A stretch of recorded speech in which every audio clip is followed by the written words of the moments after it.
Is today is your next topic in reproduction in organism. कल मैंने आपको जो पढ़ाया था एक बार मैं उसका रिवीजन आपको दे देती हूँ।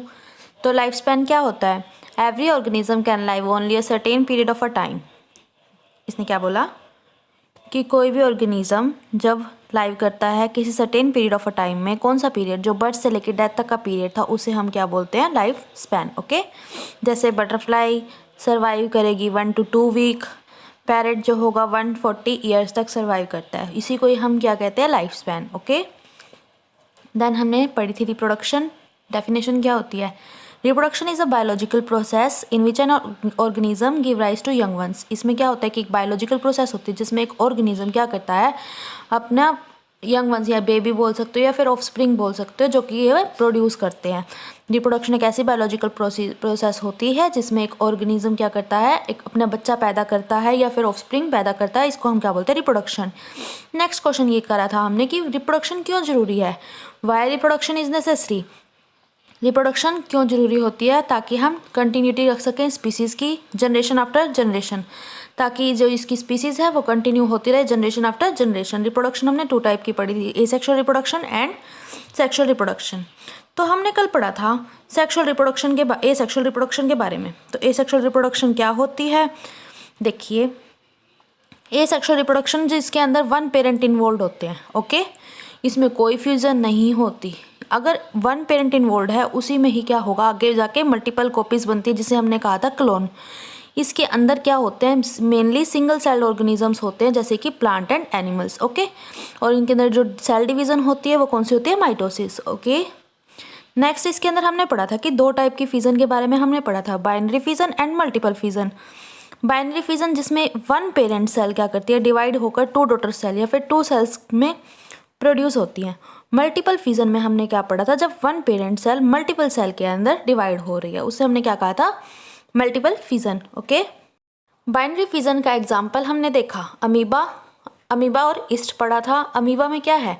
अमीबा अपने टाइम में जैसे ही वो ग्रो करती लगती है तो आगे क्या करते हैं? शूडोपीडिया के थ्रू वो अपने वहाँ से क्या होती है? विड्रो होती है। अब क्या हमने क्या बताया था? शूडोपीडिया क्या होता है?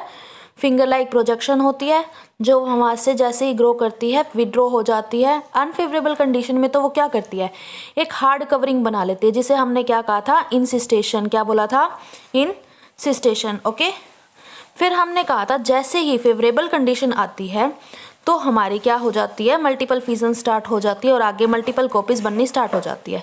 तो अभी तक तो हमने बताया था ऊपर बाइनरी फिजन चल रही थी, जैसे अमीबा ग्रो करेगा तो आगे जाके वो अनफेवरेबल कंडीशन में तो हार्ड कवरिंग बन जाती है, और जिस प्रोसेस को हमने कहा इंसिस्टेशन, और फिर आगे जैसे उसे फेवरेबल कंडीशन मिलती है तो वो आगे मल्टीपल फिजन करता है और अपनी मल्टीपल कॉपीज बना लेता है और आगे जाके बहुत सारी स्पोर फॉर्मेशन होती है जिस टर्म को हम क्या बोलते हैं? Sporulation. It's that clear? Okay, asexual reproduction के कुछ स्ट्रक्चर्स के बारे में हमने पढ़ा था कि इसके अंदर क्या क्या स्ट्रक्चर्स आते हैं। जैसे जूस्पोर्स का हमने देखेंगे एसेक्सुअल रिप्रोडक्शन किसके अंदर था? क्लेमाइडोमोनास के अंदर। बर्ड्स किस में थी? हमारी हाइड्रा के अंदर। ओके, किसके अंदर? जूस्पोर्स क्लेमाइडोमोनास के अंदर। बर्ड्स किसके अंदर थी? हाइड्रा के अंदर। कोनिडिया किसके अंदर? पेनिसिलियम के अंदर। ओके, अगर हम प्लांट्स की बात करें तो उस प्लांट्स को हम जो टर्म लेते हैं उसे हम बोलते हैं वेजिटेटिव प्रोपेग्यूल्स। तो वेजिटेटिव प्रोपेगेट्स यहाँ पे कौन कौन से दिए गए हैं? अलग अलग टाइप के स्ट्रक्चर्स हमें मिलते हैं प्लांट्स के अंदर भी। जैसे पोटैटो के अंदर हमें आई मिलेगी, जिंजर के अंदर हमें राइजोम मिलेंगे, बुलबिल एगेव होगा। ओके, तो ये था हमारा कल का टॉपिक। आप एक बार इसको बुक से रीडिंग लेना। अगर आपको फिर भी कोई प्रॉब्लम आती है तो आप मुझे प्लीज़ कमेंट कीजिए। नेक्स्ट आता है आज का टॉपिक, सेक्सुअल रिप्रोडक्शन क्या होता है। सेक्सुअल रिप्रोडक्शन होता है जिसके अंदर 2 पेरेंट्स इन्वॉल्व होते हैं। 2 पेरेंट्स कौन कौन से? Male and female parents involve होंगे, जिसकी आगे फ्यूजन होती है। फ्यूजन किस किस की होगी? मेल एंड फीमेल गैमेट की। वो गैमेट कौन कौन से होते हैं वो अभी आगे आएगा। जैसे ही इन दोनों की फ्यूजन होएगी उस प्रोसेस को हम कहते हैं फर्टिलाइजेशन। जैसे ही फर्टिलाइजेशन होती है तो क्या होता है? जायगोट फॉर्मेशन होती है और आगे जाके न्यू ऑर्गेनिज्म डेवलप हो जाता है। किसका? जायगोट का। जैसे ही डेवलप होता है वो आगे क्या मैच्योर होकर क्या बनता है? न्यू ऑर्गेनिज्म बन जाता है। तो आपको समझ में आया सेक्सुअल रिप्रोडक्शन क्या होता है, जिसमें 2 पेरेंट्स इन्वॉल्व होते हैं जैसे मेल और फीमेल। उनकी जैसे ही फ्यूजन हुई तो मेल एंड फीमेल गैमेट क्या करते हैं? फर्टिलाइजेशन टेक प्लेस होती है और जायगोट की फॉर्मेशन होती है और आगे जाके न्यू ऑर्गेनिज्म डेवलप होता है। जितने भी ऑर्गेनिज्म हैं उनकी कुछ स्टेजेस होती हैं ग्रोथ एंड मैच्योरिटी की उनकी लाइफ के अंदर। जैसे मैंने आपको बताया था पीछे कि इनकी स्टेजेस चलती है, जैसे कि ग्रोथ हो गया, फिर मैच्योर की फेज़ आता है, लास्ट में फिर डेथ फेज़ भी आता ही है। ओके, तो इसने क्या कहा, उनकी लाइफ के अंदर कुछ स्टेजेस होती हैं ग्रोथ एंड मैच्योरिटी की। जो हमारा ग्रोथ पीरियड होता है, अगर हम एनिमल्स की बात करें, उनके अंदर जो ग्रोथ पीरियड होता है उसे तो हम बोलते हैं juvenile phase. Okay, is that clear to all of you? Next आपका टॉपिक कहता है, अगर पीरियड ऑफ ग्रोथ, हमने ये भी बोला कि एनिमल्स के अंदर बात करें कि ग्रोथ हो रही है तो उसे तो हमने बोला जुवेनाइल फेज। नेक्स्ट अगर हम ग्रोथ प्लांट की करें, यानी कि पीरियड ऑफ ग्रोथ अगर प्लांट के अंदर देखें तो उसे हम बोलते हैं वेजिटेटिव फेज। ठीक है, आगे आपको बुक के अंदर जो पैसेज दे रखा है उसमें इसने बताया है कि जो हमारी बम्बू स्पीसीज है, बम्बू स्पीसीज जो होता है वो एक ऐसा फ्लावर होता है जिससे जो कब निकलता है 50 पूरी लाइफ के अंदर 50 से 100 साल के अंदर अंदर एक बार निकलेगा। और कुछ एक प्लांट के बारे में बता रखा है जैसे स्ट्रोबिलैंथस कोनिथियाना, जिसको हम नीला कुरंजी भी बोलते हैं। इसके जो फ्लावर्स होते हैं ना 12 साल में एक बार निकलते हैं। ठीक है, इसने क्या बताया, ये जो बम्बू स्पीसीज वाले फ्लावर होंगे वो 50 से 100 साल के अंदर पूरी लाइफ टाइम के अंदर एक बार निकलेंगे। और जो एक प्लांट है स्ट्रोबिलैंथस कोनिथियाना, जिसको हम नीला कुरंजी भी बोलते हैं, वो हमें 12 साल में एक बार देखने को मिलता है। ये दोनों चीज़ें क्लियर होगी आपको। नेक्स्ट इसने बताया कि ये जो नॉन प्राइमेट मैमल्स होते हैं, नॉन प्राइमेट्स मैमल्स आप किसी में भी देखो, चाहे मंकी है या जो भी आप देखोगे कि मैमल्स हो गए, मंकी, एप्स, ह्यूमन, सब के अंदर कुछ ना कुछ साइक्लिक चेंजेस आते हैं। अगर हम नॉन प्राइमेट मैमल की बात करें तो उसके अंदर कुछ रिप्रोडक्टिव साइकिल चेंजेस आते हैं रिप्रोडक्शन के दौरान। उसके अंदर जो साइकिल चेंजेस आते हैं उसको हम बोलते हैं ओएस्ट्रस साइकिल। क्या बोलते हैं? ओएस्ट्रस साइकिल। या जैसे हम लगा लें मंकी हो गए, एप्स हो गए, मंकी, एप्स और ह्यूमंस हो गए, उनके अंदर जो साइकिल चलती है रिप्रोडक्शन के टाइम पे उसको हम क्या बोलते हैं? Menstrual cycle.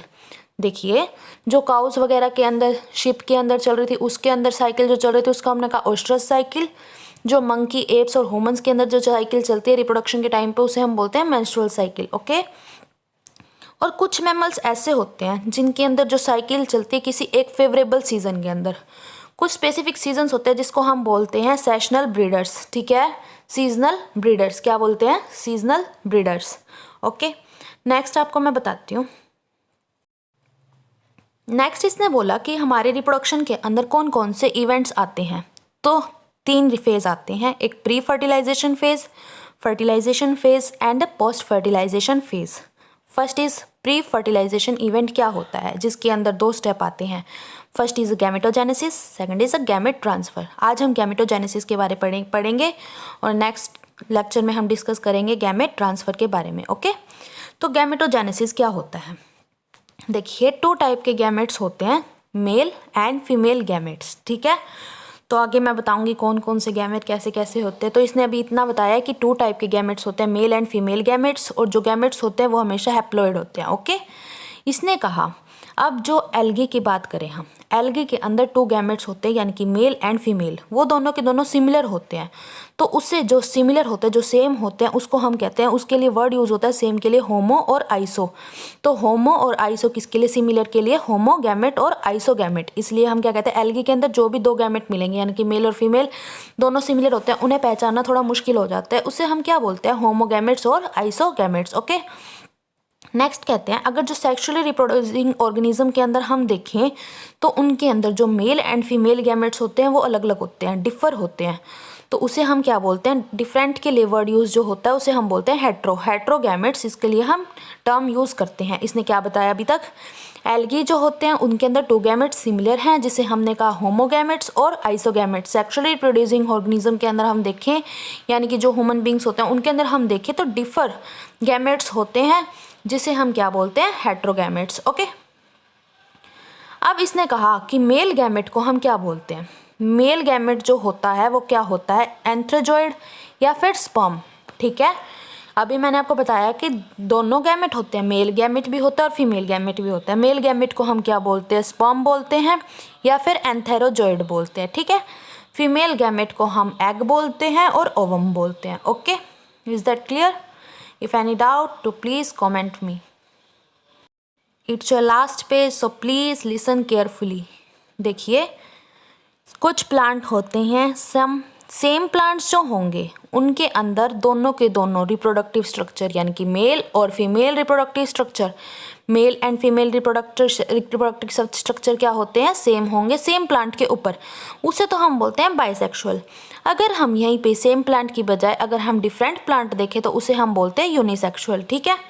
अगर हम फंगाई और प्लांट के बारे में बात करें तो उसके अंदर जो बाइसेक्सुअल टर्म है ये तो हमने बताया। देखिए दोबारा बताती हूँ मैं आपको। इसको कहते हैं कुछ सेम प्लांट होते हैं उसको हम क्या बोलते हैं, उसके ऊपर दो रिप्रोडक्टिव स्ट्रक्चर होते हैं यानी कि दो गैमेट होंगे मेल एंड फीमेल, जिसको हमने बोला दो पेरेंट्स होंगे जिसको हम बोलेंगे बाइसेक्सुअल। अगर हम वहीं पे बात करें कि अगर डिफरेंट प्लांट्स हैं, सेम प्लांट्स थे यहाँ पे डिफर प्लांट्स हैं, डिफर प्लांट पे वही रिप्रोडक्टिव स्ट्रक्चर्स होंगे बहुत, उसे हम बोलेंगे यूनिसेक्सुअल। अगर हम फंजाई एंड प्लांट्स के बारे में, ये ओनली प्लांट्स के बारे में डिस्कस किया था, अगर हम फंजाई और प्लांट्स के बारे में बात करें तो ये क्या कहता है, फंजाई और प्लांट्स क्या होते हैं, उनके अंदर बाइसेक्सुअल टर्म को हम क्या बोलते हैं, होमोथैलिक और मोनीशियस। क्या बोलते हैं फंजाई और प्लांट के अंदर बाइसेक्सुअल टर्म को, होमोथैलिक और मोनीशियस। ये आपको याद करना पड़ेगा। यूनिसेक्सुअल क्या होता है, हेट्रोथैलिक और डायोशियस। इसने इसके नाम बता रखे हैं कि बाइसेक्सुअल को हम और क्या कहेंगे, किस कंडीशन में, फंजाई की कंडीशन है तो उसमें हम बाइसेक्सुअल वाले में फंजाई की कंडीशन को क्या कहेंगे, होमोथैलिक और मोनीशियस। और जो यूनिसेक्सुअल हेट्रोथैलिक है ये याद रख लेना, फंजाई, यूनिसेक्सुअल और बाइसेक्सुअल, इन दोनों के लिए टर्म यूज़ की गई है। कौन कौन सी, होमोथैलिक और मोनीशियस और डायोशियस। ओके, ये याद रख लेना। नेक्स्ट हम बात करें, इतना आपको क्लियर हो गया। नेक्स्ट है कि फ्लावर के अंदर बात करिए तो हमने प्लांट के बारे में बात कर दी, फंगाई के बारे में बात कर दी। नेक्स्ट आती है फ्लावर के बारे में। फ्लावर के अंदर जो यूनिसेक्सुअल मेल फ्लावर है उसको हम क्या बोलते हैं, स्टेमिनेट।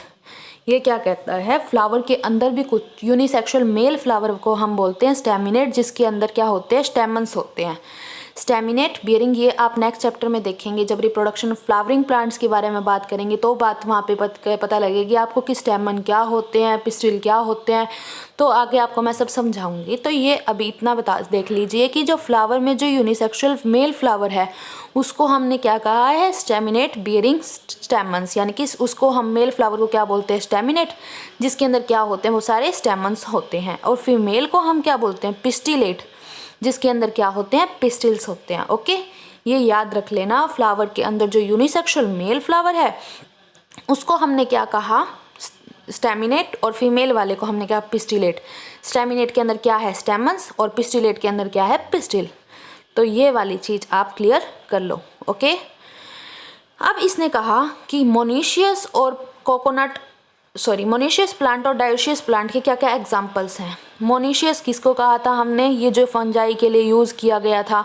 मोनीशियस और जो डायोशियस थे इनके क्या एग्जाम्पल है, मोनीशियस का एग्जाम्पल है कोकोनट और कुकर बीट्स, और डायोशियस का एग्जाम्पल है papaya and date palm. Okay, तो आगे मैंने बताया है कि गैमेट्स जो होते हैं वो हैप्लॉइड होते हैं। ओके, गैमेट्स जो होंगे वो हैप्लॉइड होते हैं, और जैसे कि मोनेरा हो गए, फंजाई हो गई, ये एल्गी होगी, ये तीनों की तीनों चीज़ें क्या होती हैं, हैप्लॉइड होती हैं। और जो भी एनिमल्स होते हैं उनकी जो पेरेंटल सेल्स होती हैं वो डिप्लॉइड होती है।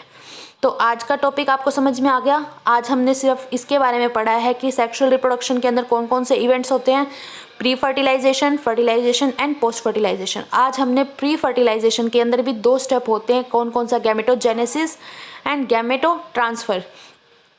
ट्रांसफ़र। तो गैमेटोजेनेसिस के बारे में अब भी हमने थोड़ा बहुत जाना है कि इसके अंदर क्या क्या होता है। नॉर्मली इंट्रोडक्शन मैंने आज दे दिया, अगला मैं आपको पूरा का पूरा इंट्रोडक्शन अपने नेक्स्ट लेक्चर में दूंगी। अगर आपको कोई प्रॉब्लम है तो आप मुझसे डिस्कस कर सकते हैं, आप मुझे कमेंट कर सकते हैं। Thank you so much.